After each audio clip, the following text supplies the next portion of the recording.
ডিব্ৰুগড়ত LIC adviser হিচাপে পৰীক্ষা দিবলৈ গৈছিলোঁ। একেটা দিনতে আমি দুয়োজনে পৰীক্ষা দিবলৈ গৈছিলোঁ। প্ৰথমতে পাছো কৰিছিলোঁ, আমি দুয়োজনে সহভাৱেই কাম কৰি গৈছিলোঁ।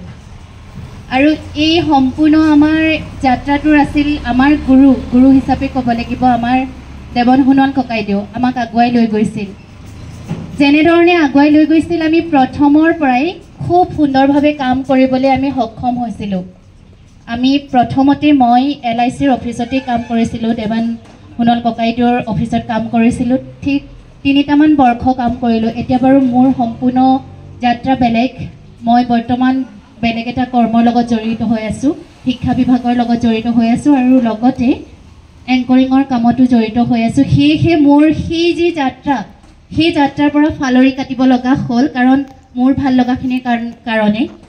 মই ক'বলৈ নাযাওঁ যে LIC এডভাইজাৰ বেয়া। মোৰ যেনেকৈ মই অচিনা বৰা হিচাপে ইয়াত থিয় দিব পাৰিছোঁ, আপোনালোকৰ আগত কথা ক'বলৈ পাৰিছোঁ, এখোজ আগুৱাবলৈ পাৰিলোঁ, সেয়া একমাত্ৰ কাৰণ LIC।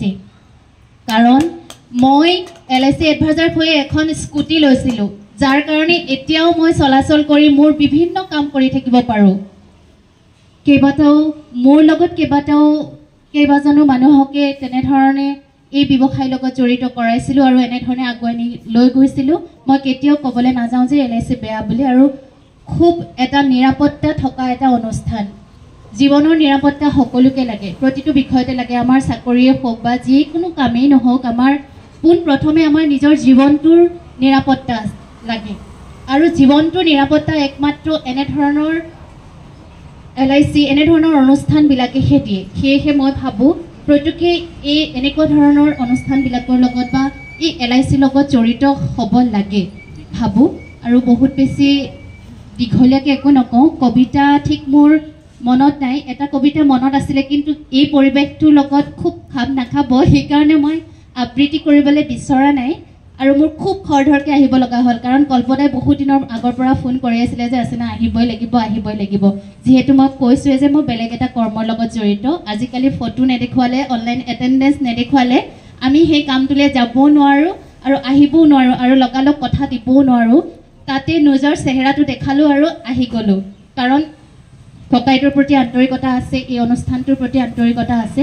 আৰু মই বহুত বেছি দীঘলীয়াকৈ তেনেধৰণে নকওঁ, যিহেতু মই খুব ততাতৈয়াকৈ আহিলোঁ আৰু বিশেষ সাজু হৈ অহা নাই। অনুষ্ঠানটো শুভ হওক। যি কল্পনা, যি আশালৈ তেওঁ আগবাঢ়িছে, ইমান কষ্ট কৰি। এটা কথা মনত ৰাখিব লাগিব যে তেওঁ যেতিয়া পৰীক্ষা দিবলৈ গৈছিলে, ভৰিত এডাল লোহাৰ ভৰাই লৈ তেওঁ পৰীক্ষা দিবলৈ গৈছিলে। কিমান কষ্ট আছিলে, দুমহলীয়া ওপৰত পৰীক্ষা দিব লগা হৈছিলে। কল্পতে এজন লগৰ লৈ গৈছিলে, গাড়ীত গৈছিলে। তেখেতে সেই চিৰি বগাই যাওঁতে ইমানেই কষ্ট সহিব লগা হৈছিলে। তাৰ পাছতে প্ৰায় এটা বছৰ ভৰিত এডাল লো ভৰাই থৈয়ে ইমান কষ্ট কৰিলে, বাটে ঘাটে কষ্ট কৰি। আচলতে কষ্টৰ ফল এয়া। আমি কেতিয়াও কষ্ট নকৰাকৈ কোনো এটা কাম সিদ্ধি লাভ কৰিব নোৱাৰোঁ। মানুহৰ কষ্ট কৰিবই লাগিব, আৰু কষ্ট কৰাৰ কাৰণেই আজি এনেকুৱা ধৰণে তেওঁ এটা আপোনালোকৰ মাজলৈ অফিচ আগবঢ়াই দিবলৈ পাৰিছে। কাৰণ কামত কষ্ট থাকেই। যেতিয়ালৈকে আমি কষ্ট কৰি নাযাম, তেতিয়ালৈকে আমি সফলতা অৰ্জন কৰিব নোৱাৰিম। সফলতাৰ একমাত্ৰ চাবিকাঠিয়ে হৈছে কষ্ট কৰিবই লাগিব। আৰু সেয়া কষ্টৰ ফল আজি কল্পনাই পাইছে। দিনে ৰাতিয়ে অহৰহ কষ্ট, কাৰণ তেওঁ দৈনন্দিন কষ্ট কৰাৰ কাৰণেহে আজি এই ফল পাবলৈ সক্ষম হৈছে। এনেধৰণে ভগৱানে তেওঁক শক্তি দি যাওক। সকলোৰে এয়া হৈছে ৰাইজৰ সেৱা, জনসাধাৰণৰ সেৱা। এনেধৰণে সেৱা আগবঢ়াই যাওক আৰু দৈনন্দিন এনেধৰণে দুপে আগবাঢ়ি যাওক, তাৰে কামনাৰে আজি মোৰ এই চমু বক্তব্য সামৰণি মাৰিছোঁ। ধন্যবাদ।